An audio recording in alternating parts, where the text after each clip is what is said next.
Students, my self अभिषेक अग्रवाल और स्वागत करता हूं आपका आप ही के चैनल मैग्नेट ब्रेन्स पर। क्लास 12 केमिस्ट्री का 4th चैप्टर जो हम लोग देख रहे हैं जिसका नाम है सरफेस केमिस्ट्री, जिसमें हमने पिछले वीडियो में कैटलिस्ट की प्रोसेस या उसके मैकेनिज्म को समझा है, प्रिसाइसली हेट्रोजीनियस कैटालिसिस के मैकेनिज्म को समझा है, जो कि मॉडर्न एड्सॉर्प्शन थ्योरी पर जाता है। और उस मॉडर्न एड्सॉर्प्शन थ्योरी के मेरिट्स और डीमेरिट्स भी हमने पिछले वीडियो में देखे हैं।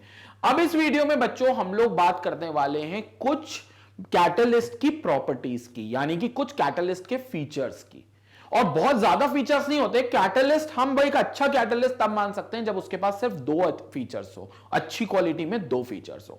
क्या है वो फीचर्स, आइए बात करते हैं कैटलिस्ट की। So it is important features of solid catalysis. पहली बात तो हम जो बात कर रहे हैं वो सॉलिड कैटालिसिस की बात कर रहे हैं, जिसमें जो भी केमिकल सब्सटेंस आप रेट ऑफ रिएक्शन को चेंज करने के लिए इस्तेमाल कर रहे हो वो सॉलिड स्टेट में होगा। तो सॉलिड कैटालिस्ट के क्या फीचर से बात करते हैं। दो ही फीचर्स होते हैं, देखो, एक होती है एक्टिविटी और एक होती है सिलेक्टिविटी। सिंपल है, याद भी हो जाएगा। मतलब अगर आप बात करोगे कि कौन से दो फीचर्स होते हैं किसी भी सॉलिड कैटालिस्ट के, तो वो दो होते हैं। एक होती है कैटालिस्ट की एक्टिविटी अच्छी होनी चाहिए और दूसरा कैटालिस्ट सिलेक्टिविटी उसकी अच्छी होनी चाहिए, मतलब वो सिलेक्टिव होना चाहिए। अब क्या है एक्टिविटी और सिलेक्टिविटी, आइए बात करते हैं। पहली बात तो एक्टिविटी क्या है। The activity of a catalyst depends upon the strength of chemisorption to a large extent. Catalyst कितना एक्टिव है। अब एक्टिव कैसे डिपेंड करेगा भैया, अपने सरफेस एरिया पर वो कितनी फ्री वैलेंसीज रख सकता है, या अगर फिजिकल एड्सॉर्प्शन ही सिर्फ करना है तो अपने सरफेस पर वो कितने ज्यादा पोर्स रख सकता है, ये डिफाइन करेगा उसकी एक्टिविटी। क्योंकि जितना ज्यादा सरफेस एरिया उतने ज्यादा पोर्स, उतनी ज्यादा फ्री वैलेंसीज, उतना जल्दी रेट ऑफ रिएक्शन को ऑल्टर कर पाएगा। और ये डिसाइड करता है उसका केमिसॉर्प्शन का एक्सटेंट। क्योंकि अगर कोई कैटलिस्ट बहुत ज्यादा केमिकल एड्सॉर्प्शन कर पा रहा है, मतलब वो कैटलिस्ट बहुत एक्टिव है। क्योंकि वो केमिकल एड्सॉर्प्शन ज्यादा क्यों कर पा रहा होगा, केमिसॉर्प्शन ज्यादा क्यों कर पा रहा होगा, क्योंकि उसके पास बहुत सारी फ्री वैलेंसीज होंगी और उस फ्री वैलेंसीज की वजह से ही वो क्या कर पा रहा होगा, बहुत ज्यादा केमिकल एड्सॉर्प्शन में इन्वॉल्व हो पा रहा होगा। इसका मतलब कैटलिस्ट का जो सरफेस है वो हाईली एक्टिव सरफेस है और हम बोलेंगे उसकी बहुत अच्छी एक्टिविटी है। This is about the activity of catalyst. Clear हो गया। तो उसके लिए केमिकल एड्सॉर्प्शन का जो एक्सटेंट होता है वो डिटरमाइन करता है कि कैटलिस्ट कितना एक्टिव है। अगर हमारा रिएक्टेड मॉलिक्यूल कैटलिस्ट के साथ बहुत ज्यादा और बहुत अच्छे अमाउंट में क्विकली केमिकल एड्सॉर्ब हो रहा है, मतलब हमारा कैटलिस्ट जो हम यूज कर रहे हैं उसका सरफेस बहुत ही ज्यादा एक्टिव है। एक बात। दूसरी बात, टॉकिंग अबाउट द सिलेक्टिविटी। भैया कैटलिस्ट जो होना चाहिए ना वो सिलेक्टिव होना चाहिए, और वैसे भी वो सिलेक्टिव नेचर के ही होते हैं कैटलिस्ट। सिलेक्टिव नेचर मतलब क्या, कैटलिस्ट बोलते हैं हम किसी एक पर्टिकुलर टाइप के रिएक्टेंट को एक पर्टिकुलर टाइप के प्रोडक्ट में ही कन्वर्ट कर सकते हैं। मतलब एक पर्टिकुलर टाइप के रिएक्टेंट को एक पर्टिकुलर प्रोडक्ट में कन्वर्ट करने के लिए आपको एक पर्टिकुलर टाइप का कैटलिस्ट इस्तेमाल करना होगा। जैसे R को आप P1 में कन्वर्ट करना चाहते हो, मैं एक एग्जांपल दे रहा हूं आपको। जैसे आप रिएक्टेंट है R और आप इसको बोलते हो यार सर इसको मेरे को P1 करके कोई प्रोडक्ट है उसमें कन्वर्ट करना है, तो मैं बोलूंगा बेटा कैटलिस्ट यूज कर लो, से C1। This is a catalyst which is being used to convert this R into P1 with the high rate of reaction. तो C1 जो हो गया वो पॉजिटिव कैटलिस्ट हो गया और वो P1 में कन्वर्ट कर देगा। मैंने कहा चलो सर R को मैं P1 में नहीं कन्वर्ट कर रहा, मैं कोई दूसरा प्रोडक्ट बना रहा हूं दैट इज P2, तो सर C1 ही दे दो।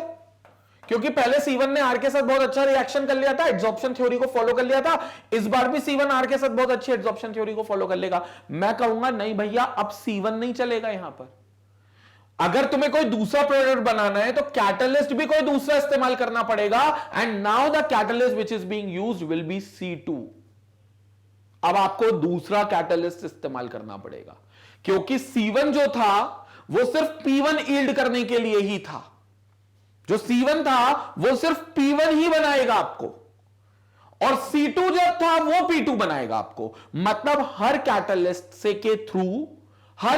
के थ्रू बनने वाला प्रोडक्ट बहुत सिलेक्टिव है। मतलब वो एक प्रिसाइज प्रोडक्ट बनाएगा तो सिर्फ वही प्रिसाइज प्रोडक्ट बनाएगा। आप सोचो, एक ही रिएजेंट से एक कैटलिस्ट मल्टीपल प्रोडक्ट्स में बनाने में इस्तेमाल किया जा सकता है? नहीं किया जा सकता। एक रिएक्टेंट को एक प्रिसाइज प्रोडक्ट बनाने के लिए एक ही कैटलिस्ट इस्तेमाल होगा। मैं एग्जांपल से समझाता हूं और क्लियर होगा, मेरी बात को समझना। एक कॉमन रिएक्शन लेते हैं जिसमें carbon monoxide plus hydrogen gas react करवा रहे हैं। Carbon monoxide plus hydrogen gas, ये तीन रिएक्शन है मेरे सामने, 1, 2 और 3। इन तीनों रिएक्शन में मैं कॉमन चीज कर रहा हूं, कार्बन मोनोऑक्साइड की रिएक्शन हाइड्रोजन गैस से करा रहा हूं। लेकिन अब तुम कैटलिस्ट देखना, पहले में मैं निकल कैटलिस्ट यूज कर रहा हूं। ये क्या दे रहा है? Methane gas along with hydrogen gas. मतलब इस निकल कैटलिस्ट के यूज करने से मेरे को मीथेन गैस मिल रही है। रिएक्टेंट वही है, आर अभी भी आ रही है, पहले भी आर था अभी भी आ रही है, रिएक्टेंट वही है, कैटलिस्ट बदल दिया। इस बार कॉपर विथ जिंक ऑक्साइड है, ये मेरा कैटलिस्ट है।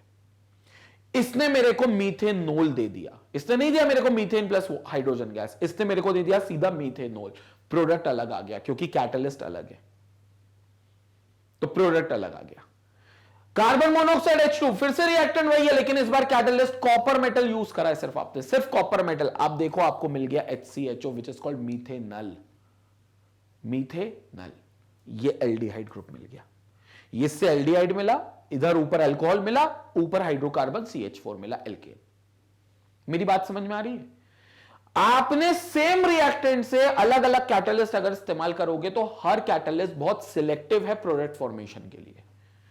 वो एक प्रिसाइज प्रोडक्ट जो बना सकता होगा वही बना कर देगा।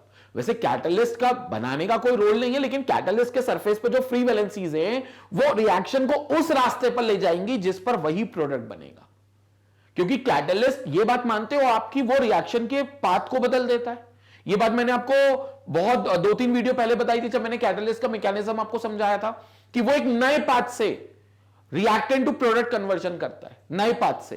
तो वहां पर एक पर्टिकुलर कैटलिस्ट प्रोडक्ट भी बदल सकता है आपका। ये प्रोडक्ट इस तरीके से बदलेगा क्योंकि रास्ता बदल रहा है, तो प्रोडक्ट कहीं और पहुंचा देगा रिएक्शन कोऑर्डिनेट में। तो ये कहते हैं कि कैटलिस्ट जो होते हैं बड़े सिलेक्टिव नेचर के होते हैं। बात समझ में आ रही है? स्टेटमेंट देखो, the selectivity of a catalyst is its ability to direct a reaction to yield a particular product. तो वो रिएक्शन को ऐसी तरफ डायरेक्ट करेंगे कि वो एक पर्टिकुलर प्रोडक्ट ही बनेगा। जैसे निकल से मीथेन ही बनना है तो मीथेन ही बनेगा। क्लियर हो गया? तो वो रिएक्शन को ऐसी तरफ डायरेक्ट करेगा कि वो प्रोडक्ट की ही फॉर्मेशन, जो मीथेन है वही उसी की प्रोडक्शन देंगे, उसी की फॉर्मेशन देंगे, बस। तो निकल कैटलिस्ट का ये रोल होता है। क्लियर हो गया? क्विकली भी देगा, रिएक्शन का रेट ऑब्वियसली तेज हो जाएगा, लेकिन वहां पर एक प्रोडक्ट फॉर्मेशन जो होगा वही होगा। इसलिए हर कोई रिएक्शन में हम किसी भी कैटलिस्ट को इस्तेमाल नहीं कर सकते। हमें लगता है कि ये कैटलिस्ट रिएक्शन की रेट को तेज कर सकता है, कर यूज कर लो, लेकिन वो जिस रिएक्शन में करता था जरूरी नहीं है वही कैटलिस्ट हर जगह इस्तेमाल हो सकता है। जैसे आयरन यूज होता है किसमें? आपके हेबर्स प्रोसेस में। हमने एग्जांपल भी देखा था, nitrogen N2+3H2 gives 2NH3 ammonia, उसमें हम आयरन कैटलिस्ट यूज कर सकते थे। अब आयरन जैसी प्रॉपर्टी के तो और भी मेटल्स थे, और मेटल्स क्यों नहीं यूज करे? क्योंकि फिर जरूरी नहीं था कि अमोनिया ही बनता, हो सकता है कोई और गैस भी बन जाती। हमें आयरन ही यूज करना पड़ेगा क्योंकि आयरन ही N2 और 3H2 को उस तरफ डायरेक्ट करेगा जहां अमोनिया फॉर्म होगा। यह है selectivity. Every catalyst is highly selective in nature as it directs the reaction to yield a particular product or a precise product. Clear हो गया एक्टिविटी एंड सिलेक्टिविटी? स्क्रीनशॉट लेंगे, इसके बाद आगे बात करते हैं। स्क्रीनशॉट लीजिए।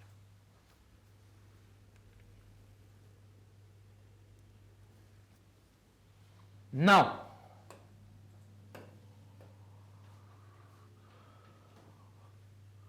शेप सिलेक्टिव कैटालिसिस फीचर्स खत्म हो गए। अब हम आते हैं उन कैटालिस्ट की बात करने के लिए जो शेप सिलेक्टिव कैटालिसिस होते हैं। मतलब भाई साहब सुनो, कुछ कैटालिस्ट का ये नखरे भी होते हैं कि हम उस शेप के रिएक्टेंट को की रेट ऑफ रिएक्शन को चेंज नहीं करेंगे, हां इस शेप के रिएक्टेंट की रेट को चेंज कर सकते हैं। ये उसकी शेप को चेंज नहीं करेंगे, इसकी शेप को चेंज करेंगे। मतलब क्या है? कुछ कैटालिस्ट शेप के आधार पर रिएक्टेंट मॉलिक्यूल्स का चयन करते हैं। कुछ कैटालिस्ट रिएक्टेंट मॉलिक्यूल्स के शेप के आधार पर उनकी स्पीड को कम ज्यादा रखने की बात करते हैं। हम कहते हैं कैटलिस्ट, यार तुम तो बड़े चूजी टाइप के आदमी हो, मतलब तुम तो बड़े सिलेक्टिव टाइप के आदमी हो। और सिलेक्टिव कैसा? रिएक्टेंट का शेप देखकर बता रहे हो कि मैं इस शेप के रिएक्टेंट मॉलिक्यूल्स को रेट चेंज नहीं करूंगा, इस शेप के रिएक्टेंट मॉलिक्यूल्स का रेट चेंज कर सकता हूं, मतलब तुम तो शेप सिलेक्टिव हो गए यार। एग्जैक्टली यही होता है शेप सिलेक्टिव कैटलिस्ट। का मतलब ही यही है कि रिएक्टेंट जो शेप कैटलिस्ट को अच्छा लगे, उस शेप के रिएक्टेंट को वो बुलाएंगे, एब्जॉर्ब कराएंगे और उनको प्रोडक्ट में कन्वर्ट कर देंगे। जो रिएक्टेंट का शेप उनको अच्छा नहीं लगता, उनको वो अट्रैक्ट नहीं करेंगे, उनको एब्जॉर्ब नहीं करेंगे और उनके लिए कोई रेट ऑफ रिएक्शन में चेंजेस नहीं लाएंगे। अब आप बोलोगे सर इसमें कैटलिस्ट का अच्छा और बुरा लगने का क्या मतलब ये शेप क्या है, मतलब एकदम मतलब सिक्स पैक एब्स होने चाहिए, ऐसे बॉडी फिट होनी चाहिए, वो अच्छा शेप है क्या रिएक्टेंट का? नहीं। सुनो, इंसानों की बात थोड़ी ना है, सुनो मेरी बात। कैटलिस्ट ऐसा क्यों करते हैं, वो शेप सिलेक्टिव कैटलिस्ट बनते क्यों? क्योंकि मेरी बात समझो, जैसे मैं कोई सॉलिड कैटलिस्ट की बात करता हूं, तो सॉलिड कैटलिस्ट में हमेशा मैंने तुमको कहा कि इसके सरफेस पर पोर्स होते हैं। ऑब्वियसली फ्री वैलेंसीज भी वहां पर होती है, लेकिन पहले एड्सॉर्प्शन प्रोसेस तो हो नॉर्मल वाली, मतलब रिएक्टेंट मॉलिक्यूल्स को आने तो दो और इसके सरफेस पर बैठने तो दो। ये हो गया रिएक्टेंट मॉलिक्यूल्स, जो आएगा और इसके सरफेस पर बैठने की कोशिश करेगा। लेकिन उस रिएक्टेंट का जो शेप है, उस रिएक्टेंट का जो शेप है वो ऐसा होना चाहिए जो इस कैटलिस्ट के पोर्स में जाकर फिट हो पाए। मेरी बात समझ में आ रही है? ये कैटलिस्ट के जो पोर्स है, इनका वेल डिफाइंड शेप है, इनका अपना एक स्ट्रक्चर, एक शेप बने हुए पोर्स के। मैं बात कर रहा हूं शेप किसके? पोर्स के। कैटलिस्ट का ओवरऑल स्ट्रक्चर क्या है मुझे इससे मतलब नहीं है। इसके अंदर जहां एब्जॉर्प्शन करना है उसके सरफेस पर खांचे बने होंगे। मेरी बात समझ में आ रही है? पोर्स बने होंगे भाई साहब, उन्हीं पोर्स में हमारा रिएक्टेंट मॉलिक्यूल जाकर बैठेगा। लेकिन अगर पोर्स का शेप कुछ और है और रिएक्टेंट मॉलिक्यूल्स कुछ भी बेढंगे शेप के, तो वो रिएक्टेंट मॉलिक्यूल जो बेढंगे शेप के उस पोर्स में फिट नहीं हो पाएंगे, मतलब अच्छे से एब्जॉर्प्शन हो नहीं पाएगा। इसलिए कैटलिस्ट बोलता है कि भैया मेरे पोर्स में जो लोग सूट कर पाए, जो मेरे पोर्स में फिट हो पाए, वही रिएक्टेंट मॉलिक्यूल्स वाले, वही शेप वाले रिएक्टेंट मॉलिक्यूल्स मेरे पास आएंगे और एब्जॉर्ब होंगे। तो कैटलिस्ट क्लियर बोल देता है कि जैसे मेरे पोर्स का शेप है, उस शेप के आधार पर जो फिट हो सके, जो मेरे शेप के पर आकर एब्जॉर्ब हो सके, वही शेप वाले रिएक्टेंट मॉलिक्यूल्स एब्जॉर्ब होंगे और मैं उन्हीं रिएक्टेंट मॉलिक्यूल्स के रेट ऑफ रिएक्शन को ऑल्टर करूंगा। मेरी बात समझ में आ गई? एंजाइम इन्हीं का एक पार्ट होता है, शेप सिलेक्टिव कैटलिस्ट। एंजाइम्स क्या होते हैं? बायोकेमिकल कैटलिस्ट होते हैं। ऑब्वियसली वो बायोकेमिकल रिएक्शंस को ऑल्टर, रेट ऑफ रिएक्शंस को ऑल्टर करने का काम करते हैं, लेकिन again enzymes are shape selective catalyst. बिल्कुल, एंजाइम्स भैया शेप सिलेक्टिव कैटलिस्ट होते हैं। ये बहुत ही चूजी होते हैं रिएक्टेंट मॉलिक्यूल्स को सिलेक्ट करने के मामले में। ये बहुत सिलेक्टिव होते हैं, बोलते हैं रिएक्टेंट मॉलिक्यूल्स जो है हमारे शेप में, हमारे पोर्स के शेप में फिट हो पाए, उसी के हम रेट ऑफ रिएक्शन को चेंज करेंगे। जैसे एग्जांपल देता हूं, एंजाइम के रूप में तो एग्जांपल दे सकता हूं, आपकी ह्यूमन बॉडी में जो प्रोटीन है उसका काम क्या है? जो आप खाना खाते हो उसका रेट ऑफ रिएक्शन, डाइजेशन का तेज करना। आपकी बॉडी में जो प्रोटीन इंटेक होता है वो आपके खाने को जल्दी, रैपिडली डाइजेस्ट करवाता है। खाने की जो डाइजेशन प्रोसेस होती है उसको फास्ट अप करता है। प्रोटीन का बेसिक काम यही है, बिकॉज इट्स एन एंजाइम जो आपकी बॉडी में है। लेकिन वो भी बड़ा चूजी है, प्रोटीन भी, वो भी बड़ा सिलेक्टिव है इस मामले में, उसके भी अलग नखरे हैं। वो बोलता है भाई साहब हर किसी खाने को डाइजेस्ट नहीं कर सकता, वो खाना, वो फूड जो मेरे पोर्स में जाकर फिट हो पाए, मैं उसी को डाइजेस्ट कर सकता हूं और उसी के लिए रेट ऑफ रिएक्शन तेज कर सकता हूं। इसलिए भाई साहब तुमको ऐसा हेल्दी खाना खाना चाहिए जो तुम्हारा प्रोटीन इंटेक कर पाए, मतलब प्रोटीन जिसका रेट ऑफ रिएक्शन तेज कर पाए और डाइजेशन जल्दी कर पाए। अगर तुम बहुत ऑयली फूड, समोसे, कचौड़ी, पोहा लपेट रहे हो, तो वो खाना तुमको बहुत जल्दी डाइजेस्ट नहीं हुआ, क्योंकि प्रोटीन जो तुम्हारी बॉडी के अंदर है वो उस शेप के, समझ गए मेरी बात? समोसा, कचौड़ी, अब ये मतलब हाँ सर समोसे का शेप तो कैसा बेटा, वो शेप की बात नहीं कर रहे, वो अपने जो छोटे मॉलिक्यूल्स ब्रेक डाउन हो जाते हैं खाना खाने में, जब हम च्यू करते हैं नीचे तक जाता है वो पेट तक, तो वो जो जब हम इतने खाने को तोड़ चुके होते हैं तब भी कुछ प्रोटीन वो बोलते हैं कि उस शेप को हम नहीं अपने ऊपर एब्जॉर्ब करा सकते। तो जितने भी ऑयली फूड्स होते हैं वो लोग नहीं एब्जॉर्ब हो पाते ज्यादा, इसलिए फिर वो इनडाइजेशन पे चले जाते, मतलब हमारे पेट में वो नहीं डाइजेस्ट होते। फिर बीमारियां हो जाती हैं इनडाइजेशन की वजह से, फूड पॉइजनिंग हो जाती है इनडाइजेशन की वजह से। ये सारी चीजों के कंसेप्ट इंटर रिलेटेड कंसेप्ट से, बायोलॉजिकल कंसेप्ट से, बट इंटर रिलेटेड है। लेकिन समझ गए, शेप सिलेक्टिव कैटलिस्ट मतलब सिंपल शब्दों में वो कैटलिस्ट जो शेप के रिएक्टेंट मॉलिक्यूल्स के शेप के दम पर उनको सिलेक्ट करे कि हां मैं तुम्हारा रेट ऑफ रिएक्शन को चेंज कर दूंगा, लेकिन कोई और शेप वाले रिएक्टेंट मॉलिक्यूल्स को नहीं चेंज करूंगा, उनका रेट ऑफ रिएक्शन नहीं चेंज करूंगा। ऐसे कैटलिस्ट को हम शेप सिलेक्टिव कैटलिस्ट बोलते हैं। और सिर्फ ये क्यों आ रहा है? क्योंकि कैटलिस्ट के सरफेस पर उनके पोर्स का शेप फिक्स है और उस शेप में ही जो आ सकता है वही उस रिएक्शन में अपना रेट को चेंज कर सकता है। एंजाइम आएगा भी आगे के पार्ट में, मैं बहुत डिटेल में एंजाइम को पढ़ाने वाला हूं, ठीक है। अभी अपन आगे चलते हैं। So the catalytic reaction that depends upon the pore structure of the catalyst and the size of the reactant and product is called shape selective catalyst. Clear हो गया? ये देखो क्या लिखा है, ये वर्ड इंपॉर्टेंट है, pore structure. So which depends upon the pore structure of the catalyst. जो कैटालिटिक रिएक्शन कैटलिस्ट के पोर स्ट्रक्चर पर निर्भर होकर चलती है, कैटलिस्ट बोलता है मेरा पोर स्ट्रक्चर ऐसा है, रिएक्टेंट तुम फिट बैठ जाओगे तो तुम आ जाओ, तुम्हारा रेट ऑफ रिएक्शन चेंज कर दूंगा।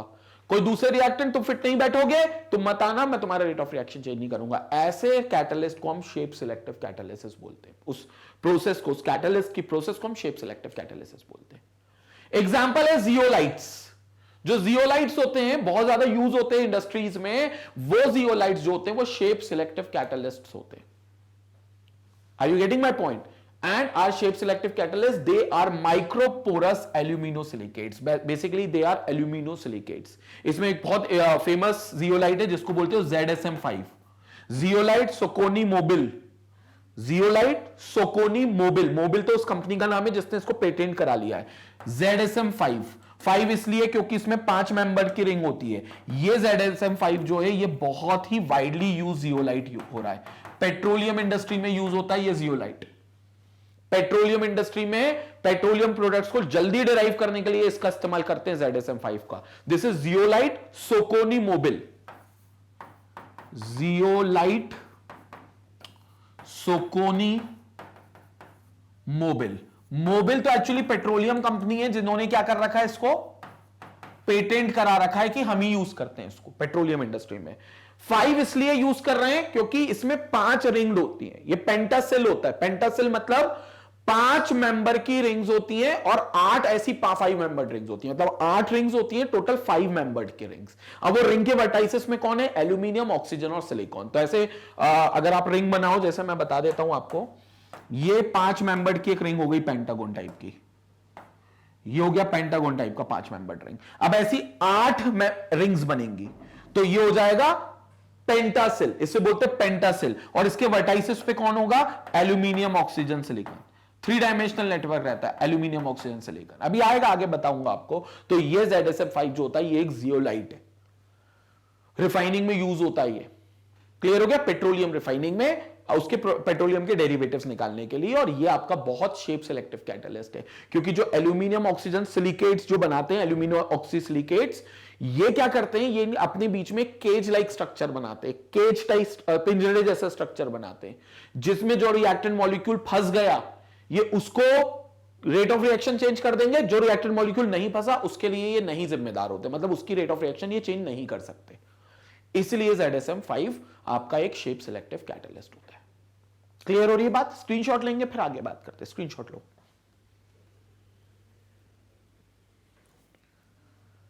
अब आगे बात करते हैं बच्चों।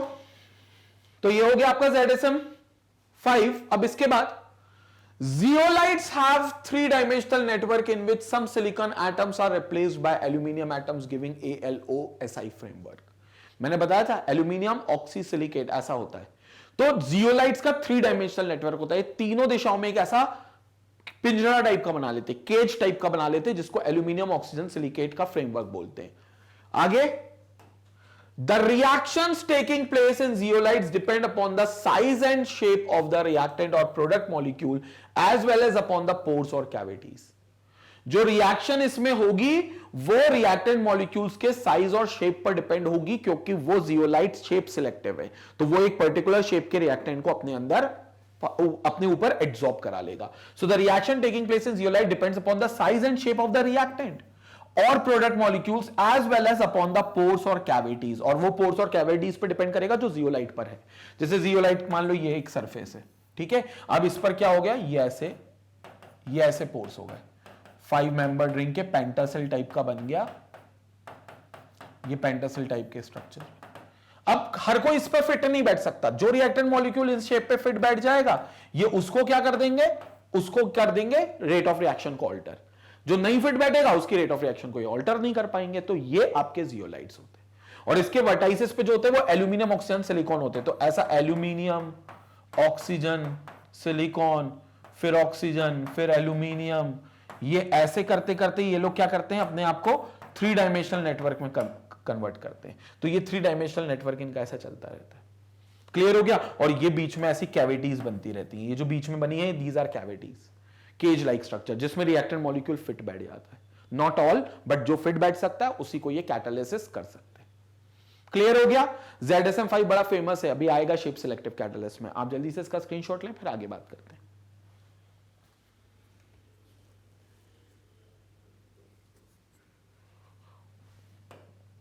अब आगे देखते हैं यूजेस ऑफ जियोलाइट्स, कहां कहां यूज होते हैं जियोलाइट्स। बहुत सारी केमिकल और पेट्रोलियम इंडस्ट्रीज में वैसे इनको इस्तेमाल करते हैं as catalyst in petrochemical industries. मैंने कहा था petrochemical industries for the cracking of hydrocarbons and isomerization. Hydrocarbon क्या आपका पेट्रोलियम प्रोडक्ट है, वो हाइड्रोकार्बन से और पेट्रोलियम डेरिवेटिव्स आप निकालते हो बाय क्रैकिंग दी हाइड्रोकार्बन। अब वो क्रैकिंग करने के लिए आपको कैटलिस्ट का आवश्यकता रहती है, वो कैटलिस्ट आपका जो होता है वो पेट्रोकेमिकल इंडस्ट्रीज में यूज होता है। The most famous is ZSM5, कहा था मैंने, जियोलाइट सोकोनी मोबिल 5।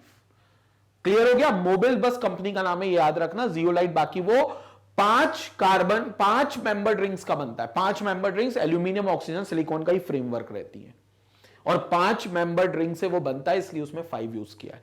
अपनी अलग पोरोसिटी रखता है, अपनी अलग पोरोसिटी मतलब उसमें अलग तरीके के होल्स होते हैं, अपनी अलग कैविटीज रखता है, जिसमें जो रिएक्टेंट मॉलिक्यूल फिट बैठ सकता है, जो कि हाइड्रोकार्बन बैठ जाता है तो उन हाइड्रोकार्बन को वो क्रैक कर देता है और पेट्रोलियम प्रोडक्ट्स निकाल देता है।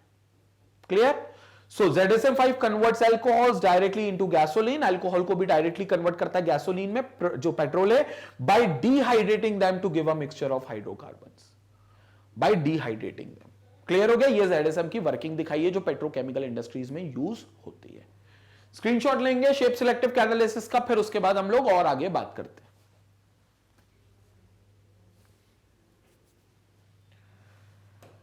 क्लियर हो गया बच्चों ये वाली चीज। अब आगे देखते हैं कैटलिस्ट्स इन इंडस्ट्री। कौन कौन से कैटलिस्ट हैं जो आप अलग अलग इंडस्ट्रीज में यूज करते हो। इंडस्ट्रीज में जाहिर सी बात है कोई ना कोई केमिकल हम मैन्युफैक्चर कर रहे हैं। अगर हम केमिकल इंडस्ट्रीज की बात करें तो उन केमिकल इंडस्ट्रीज में कौन कौन सा कैटलिस्ट इस्तेमाल होता है इसकी बात करते हैं।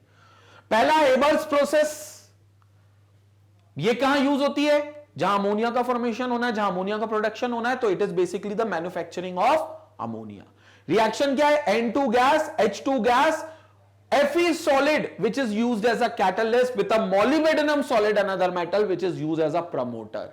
प्रमोटर पता है ना, आयरन सॉलिड जो है उसकी एक्टिविटी को और बढ़ाने के लिए और एनहेंस करने के लिए जो केमिकल सब्सटेंस आप इस्तेमाल करते हो उसे प्रमोटर बोलते हो। Molybdenum act as a promoter over here and iron act as a catalyst. तो ये अमोनिया गैस आपको दे रहा है, ये एक हेबर्स प्रोसेस में आपके कैटलिस्ट है। तो क्या है catalyst, finally divided iron. Finally divided iron मतलब बहुत छोटे छोटे पीसेस रहेंगे आपके आयरन के।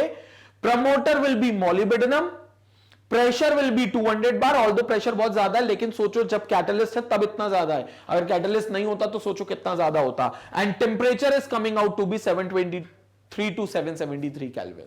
723 से 773 केल्विन तक का टेम्परेचर है, मतलब ये भी बहुत ज्यादा है, लेकिन ये चाहिए।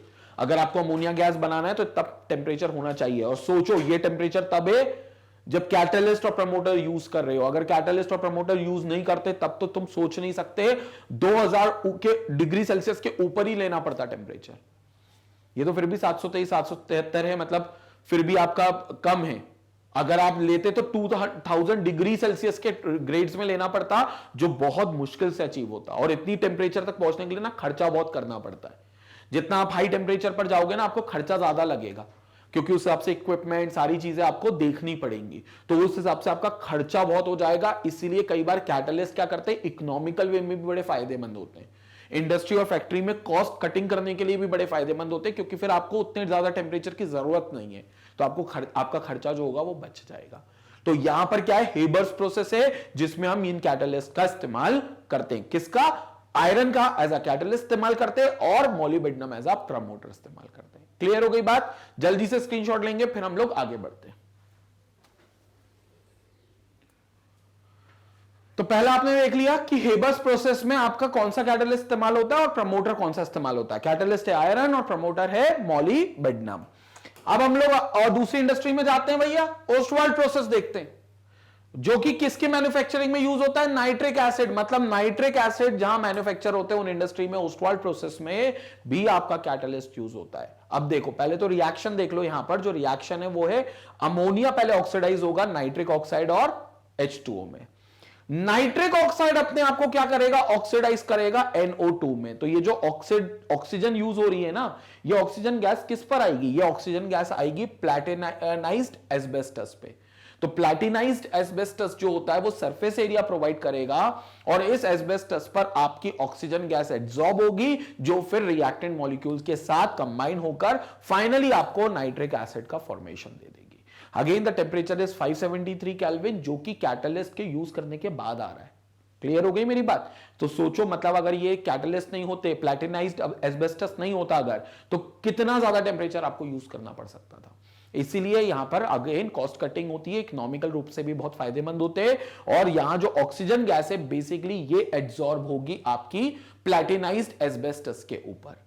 क्लियर हो गया? और वो प्लैटिनाइज्ड एस्बेस्टस आपका काम करेगा कैटलिस्ट की तरह इन दी ओस्टवाल्ड प्रोसेस। स्क्रीनशॉट लेंगे, आगे एक और प्रोसेस बची है उसके बारे में भी हम जानेंगे, उसमें कौन सा कैटलिस्ट इस्तेमाल करते हैं। स्क्रीनशॉट लो।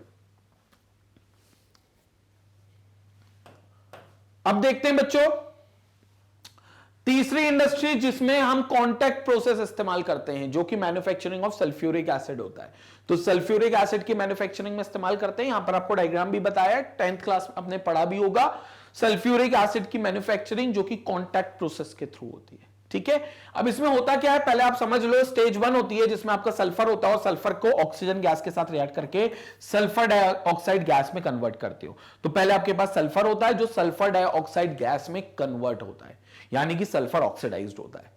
फिर सेकेंड स्टेज में क्या होता है, जो सल्फर आपने ऑक्सीडाइज करके सल्फर डाइऑक्साइड बनाया है उसको फर्दर ऑक्सीडाइज करते हो और उसको सल्फर ट्राइऑक्साइड में कन्वर्ट करते हो। यहीं पर आपको उस कैटलिस्ट की जरूरत होती है जिसको बोलते हैं वेनेडियम ऑक्साइड, V2O5। ये वेनेडियम ऑक्साइड अगेन ऑक्सीजन के लिए सरफेस एरिया प्रोवाइड करता है और सल्फर डाइऑक्साइड और ऑक्सीजन गैस दोनों को वहां पर केमिकली रिएक्ट तेजी में करवाता है और सल्फर ट्राइऑक्साइड की गैस बना लेता है।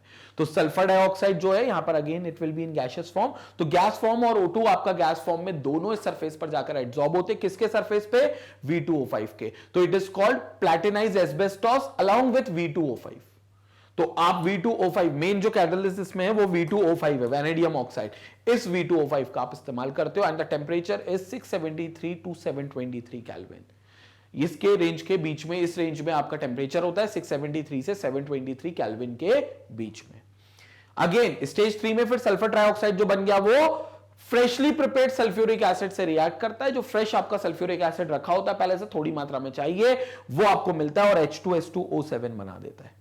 ये H2S2O7 को आप हाइड्रोलिसिस करते हो तो ये आपके 2 मोल्स ऑफ H2SO4 दे देता है। तो आपने यूज 1 मोल किया था लेकिन मिल आपको 2 मोल गए सल्फ्यूरिक एसिड। मतलब इसमें नेट जो है वो सल्फ्यूरिक एसिड मैन्युफैक्चर ही हो रहा है। क्लियर हो गया?